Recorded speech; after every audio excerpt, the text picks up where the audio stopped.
The wind that came down from the Montana highlands in late October was a lonely kind of cold, the sort that rattled windows and whispered to bones already worn thin by grief. It swept across the valley like it meant to scour it clean, flattening tall grasses to their roots, sending the last of the golden cottonwood leaves tumbling across the prairie like tiny dying suns. In the half-lit hush before dawn, the town of Ashroot lay quiet under a bruised sky, and a single rider crested the ridge to its north, silhouetted against the reluctant morning. Her name was Clara Vale, though she hadn't spoken it aloud in weeks. Not since Missouri. Not since that last bad night where the lantern in the kitchen broke and the shouting turned to silence. She'd left her wedding ring buried beneath a lilac bush there, where no spring would ever coax it back into bloom. Now her hands were raw beneath her gloves, cracked from days of writing, cracked from the scrubbed-clean ache of trying to begin again. The mare under her was a patient beast with a cinnamon mane and a gait that rocked like lullabies, and Clara owed her more than she could say. When you've ridden hard and slept cold for near 2 weeks, you begin to look at a horse like kin. Like the only thing that doesn't want something from you. She didn't come to Ashroot looking for kindness. She came because the town was small and forgotten, because the boarding house had a new roof and a widow's name on the deed. Because the jobs posted on the general stores board said help needed instead of men only. That was all. But the moment she tied her mare to the rail and stepped off, every eye seemed to find her like heat finds a wound. Folks didn't mean to be cruel, maybe, just curious in that guarded Western way. A woman alone was a question, and they all knew what kind of answers questions like that usually got. She kept her head down and her hands busy. By the end of her first week in Ashroot, Clara had taken work helping the widow Marnie at the boarding house. Laundry, chopping vegetables, mending sheets worn soft and thin as ghosts. She slept in a narrow attic room that smelled of lavender sachets and old pine wood. It was enough. Not safe exactly, but quiet. And quiet was better than most things. She didn't talk much, but she listened. And over cracked mugs of coffee and the creak of worn floorboards, she came to know the names that made up the bones of the town. There was the blacksmith, Jonah Toller, a man with hands like iron and a voice that sounded like old leather. There was Miss Bet, who ran the mercantile and whispered sharp things when she thought no one heard. There were boys who drank too much and men who stared too long, but none of them mattered, not really, except maybe for one. She met him on a Tuesday, under gray sky and wood smoke. He was repairing the fence along the livery's west side, sleeves rolled, boots muddy. She'd come looking for linseed oil, but the store had sold out, and someone had said he might have some to spare. He looked up slow, as if nothing ever startled him, and Clara felt something shift, something she couldn't name, only brace against. "You're Miss Vale," he said, not a question, just fact. She nodded once, kept her hands in her coat pockets. "Reckon I got what you need. Come on, then." He didn't smile, didn't leer, didn't talk to fill the silence, just turned back to his work and let her follow if she wanted. And for reasons she couldn't explain, she did. His name was Elias Finch. He had a scar on his forearm like a rope burn and eyes the color of frost-touched sage. He moved like someone who'd spent his life waiting for the other boot to fall and learning not to flinch when it did. They didn't speak much that first day or the next, but she came back, asking for this tool or that nail. Sometimes she just watched him shape wood with his hands, make broken things whole again. He didn't press. He just offered her coffee from a battered tin, and once, on a particularly cold morning, a pair of worn gloves he said he had no use for. That was all, just the slow, steady rhythm of work, of shared silence, of a man who didn't look at her like she might break but didn't expect her to be unbroken either. It wasn't love. Not then, but something quieter. A thread, maybe. A beginning. Still, Clara didn't believe in gentle. Not yet. Not truly. She believed in hard edges and locked doors and keeping your own damn hands warm. She believed in not asking for anything you couldn't get yourself. She believed that softness was a trick of the light, that men were kind only until they weren't. But she took the gloves, and that was how the slow unraveling began. The first snow came sudden, curling through the valley on a hush like breath held too long. It softened everything, the sharp edges of rooftops, the rutted wagon tracks, even the sound of boots on packed dirt. Ashroot shrank into itself under the weight of white, and the silence deepened. Clara woke early that morning, earlier than usual, to the sound of snow ticking softly against the attic windowpane. She sat up slow, wrapped the quilt tighter around her shoulders, and watched the pale world outside shift from shadow to silver. There was something about snow that made even the roughest places look clean again. It didn't last, but it was something. Downstairs, Marnie was already stoking the hearth, her thin shoulders framed by the orange bloom of firelight. She nodded to Clara without a word, handing her a cup of weak chicory and a small plate of bread. They'd settled into a rhythm, two women not asking much of each other, each respecting the other's silences. By mid-morning, Clara found herself at the livery again, not because she needed anything. She just wanted to see if Elias had lit his stove. He had. The scent of pine smoke drifted out of the open barn doors, and she paused just outside, not wanting to seem eager.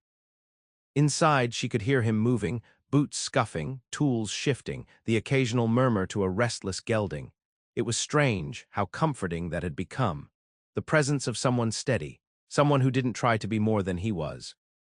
"You gonna stand there all day?" His voice called, low and calm. She stepped in, didn't want to interrupt. He glanced over his shoulder, wiped his hands on a rag. Wasn't doing much worth interrupting.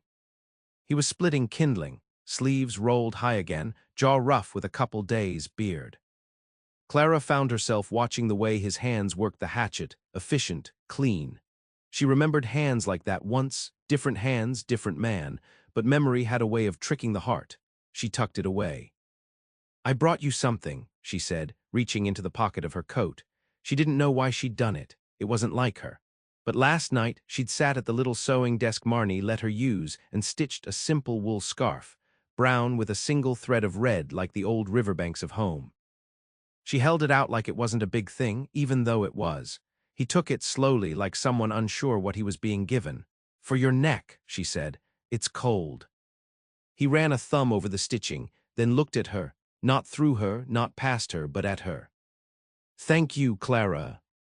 Just that, her name, low and clear and gentle in his mouth, like it belonged to someone else, someone worthy. She turned away too quick and started sweeping snow from the barn entrance with an old straw broom. It was easier to busy her hands than meet whatever lived in his eyes. The days passed and the snow deepened. Work grew harder, slower. The air cracked skin and numbed fingers, but still she came to the livery most mornings, sometimes with an excuse, sometimes without. She learned that Elias liked his coffee strong and black, that he spoke to horses like they were people, that he had once been married to a woman who died in childbirth 5 winters ago. He didn't tell her this like it was a story. Just one night when the wind screamed through the shutters and the world felt thinner, he said her name, Eliza, and that was enough. Clara said nothing in return, but she stayed. One afternoon, a wagon rolled into town with a broken axle, 2 boys in the back, and a man in front who looked too much like the past. Clara saw him from across the street and froze, the bucket of kindling slipping from her hands. He wasn't the same man, not exactly, but he moved the same way with that brash lean swagger and a voice that called too loudly, laughed too sharp. Her stomach clenched. Elias came to stand beside her. He didn't ask.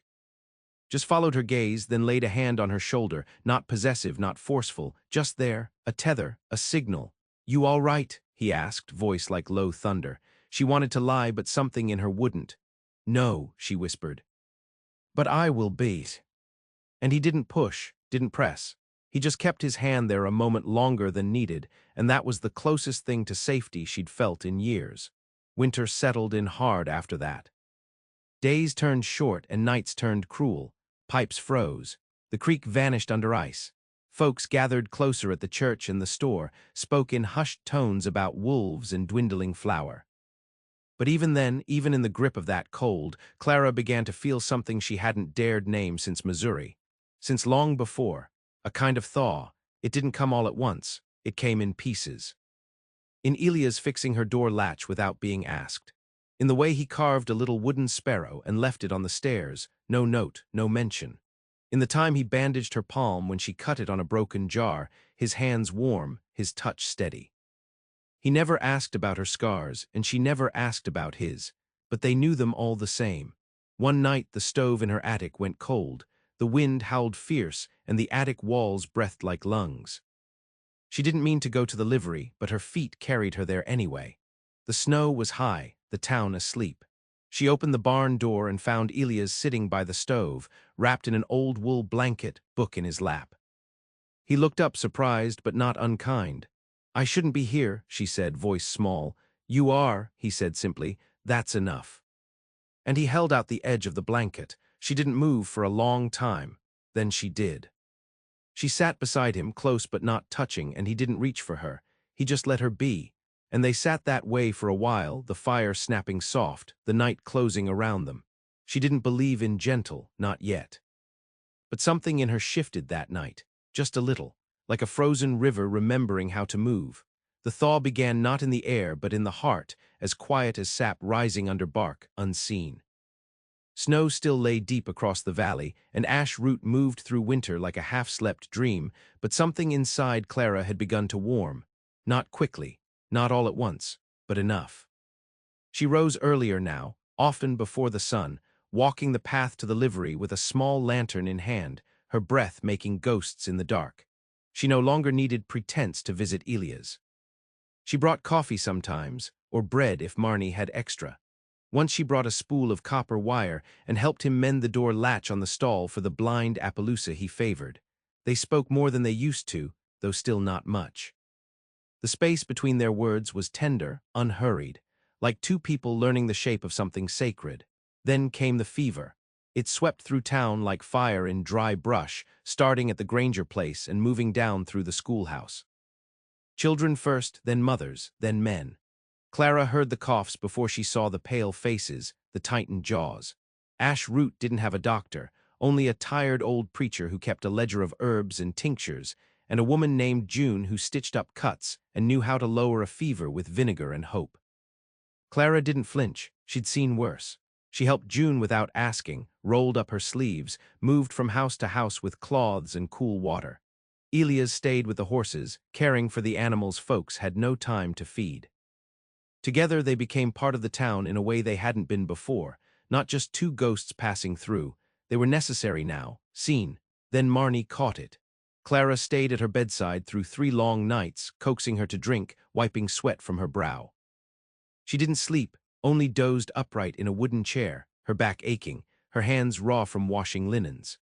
On the 4th day, Marnie opened her eyes and asked for broth, and Clara wept like a child, arms folded over the windowsill where the snow had started to melt into soft trickles. That night she returned to the livery without knowing why. Just walked there, lantern swinging low, boots soaked through.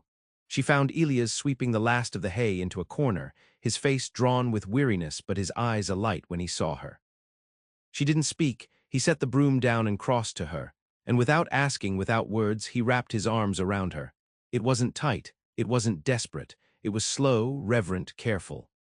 His chin rested gently atop her head, his breath steady, arms firm but open, like he was offering her a place inside the quiet, not holding her there. Clara had been touched before, in anger, in want, in threat. This was different. He hugged her like a prayer, and everything inside her broke open. Her hands clutched at the back of his coat before she knew they were moving. She didn't cry, not exactly. But something inside her trembled loose. A silence, a scream, a life she'd carried for too long alone. When she pulled back, he didn't ask what it meant. He just searched her face with that quiet, steady gaze. "I didn't know," she whispered. He didn't press. "Didn't know what?" he asked.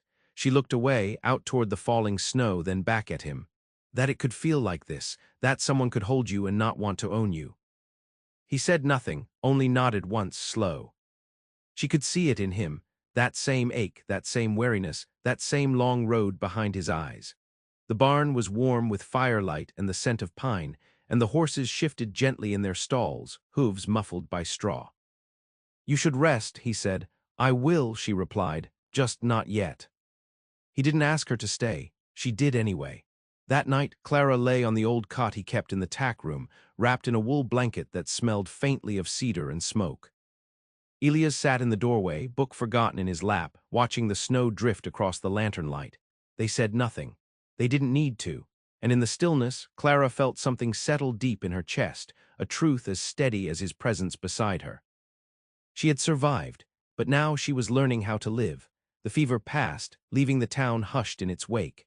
Houses reopened like eyelids after a long sleep.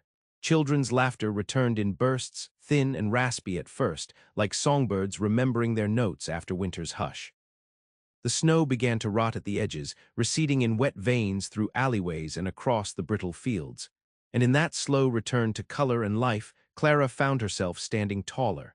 She began to smile without noticing, not wide. Not often, but real and unguarded.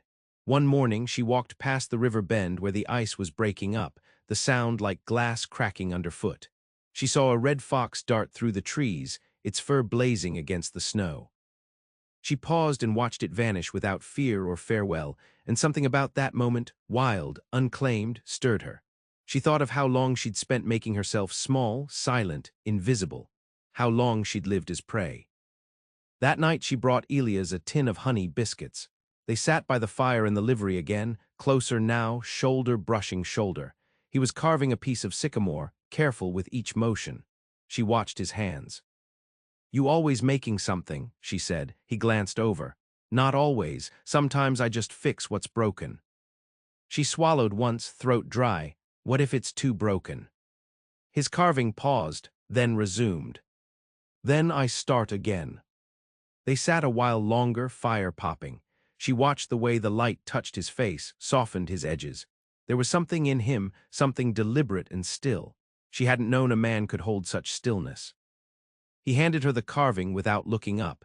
It was a small shape, barely 2 inches long, a sparrow, wings tucked, perched in rest. "For your windowsill," he said, her hand closed around it.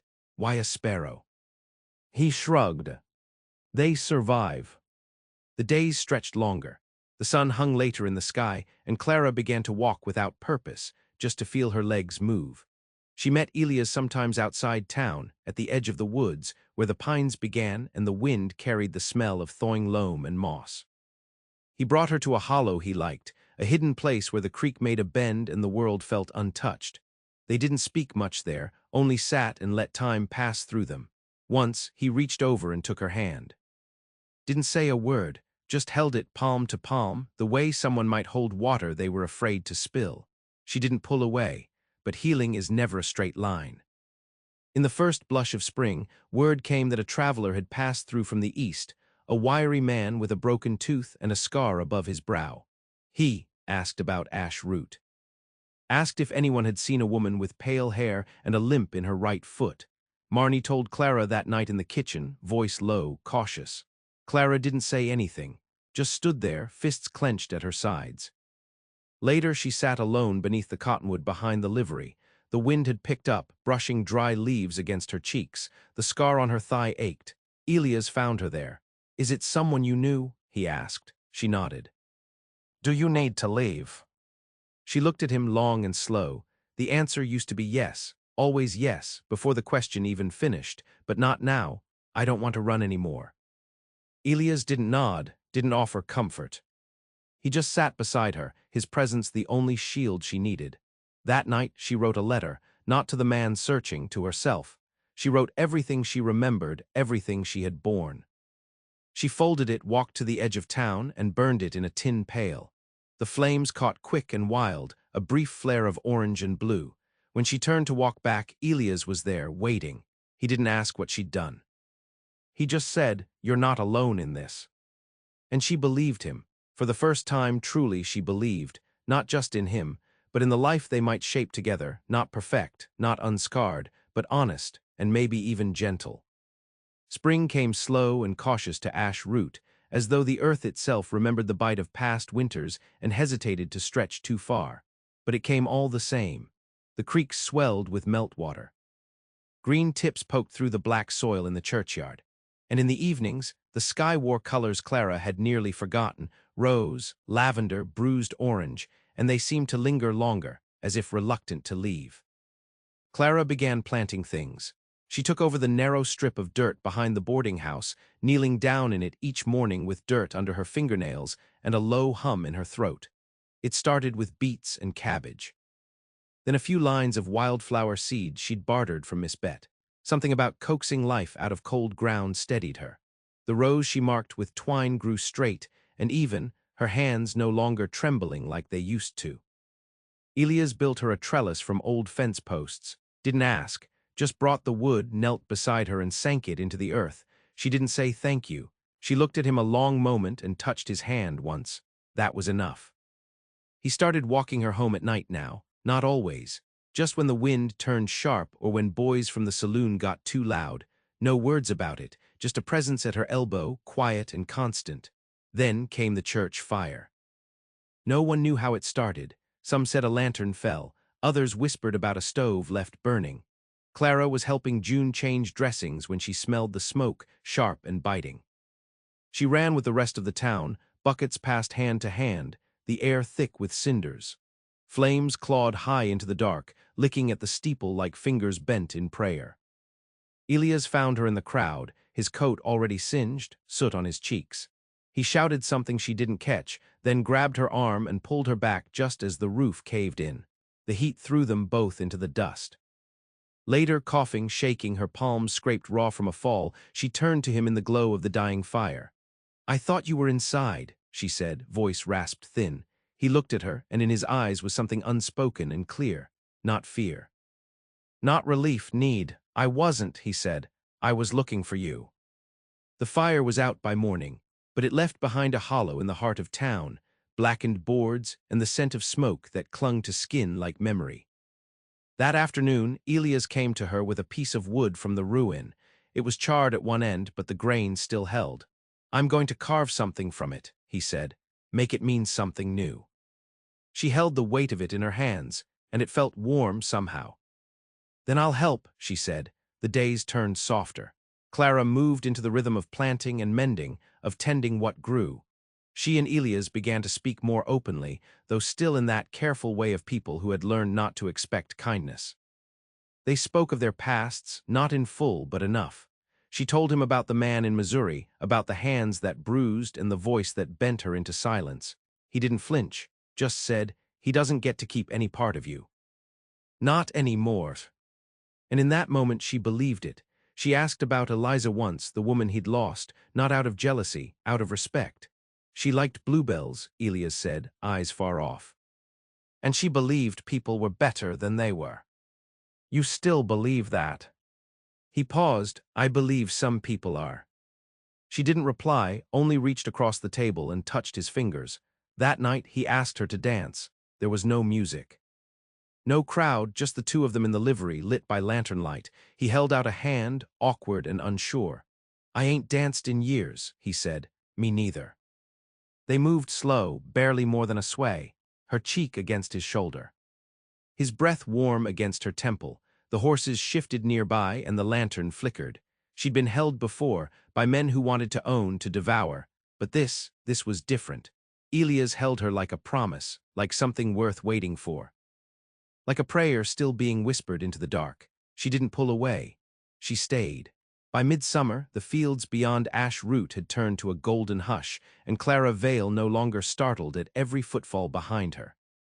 Her steps had grown sure, her laughter, though rare, came easier. The boarding-house garden bloomed in rust and yellow and soft blue, and her hands bore the proof of tending. Dirt-stained nails, a sunburn across her shoulders, and a small scar on her forearm where a hawthorn had bit her deep. The pain didn't bother her. It reminded her she was living. She spent more of her evenings at the livery now, sitting with Elias on the back stoop, watching the horizon burn itself out in color. Sometimes they talked, sometimes they didn't. It no longer felt like silence, it felt like language. Like a shared breath. Some nights she'd rest her head against his shoulder, and he'd press his cheek to her hair. They hadn't spoken the word love aloud. It didn't need saying. It was in the way he listened when she spoke, in the way she reached for his hand without thinking. One hot August morning, Clara found herself walking to the carpenter's shop at the edge of town. She had an idea. She'd been saving coins, small ones tucked into a jar behind the flour tin. Elias had offered to build her a place of her own when the time was right, something with a south-facing window and a roof that didn't leak, but she wanted to be part of it. Not to be given it, to build it together. So she ordered lumber, made notes on a sheet of folded paper, a room not too big, a kitchen she could stand in with her back to the stove and still feel the breeze. space for shelves, for books.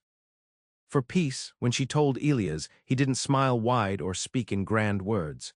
He just looked at her like she'd handed him something precious and said, "All right, let's begin." They cleared the land just west of the boarding house, near the river where wild mint grew thick and rabbits left their prints. He brought nails, she brought muscle. They worked side by side in the heat, sweat slicking their necks, the sound of hammers punctuated by birdsong and the low rush of water nearby. Each day, the house took more shape. A frame, a roof, a porch. She sanded every plank with her own hands, her palm aching from old breaks, but she didn't stop. Couldn't. This was her stake in the world, her choice carved in wood and sweat. One evening the walls stood tall and unpainted, the inside still bare bones. Elias walked her through it, room by room, pointing where the stove would go, where the window would catch morning light. In the bedroom she stood still, the rough floor warm beneath her feet. "You sure?" he asked. She turned to him, hands on her hips, hair loose from its braid. "I've never been surer." And then, at last, she kissed him. Fully, gently, with every scar between them named and known. No rush, no fear, just the quiet promise of two people choosing one another day by day. Later that night, lying beside him in the half-built house, she listened to the crickets sing in the grass outside and the soft snore of his breath at her neck. And she thought of all the things she'd once believed. That love was dangerous. That soft meant weak.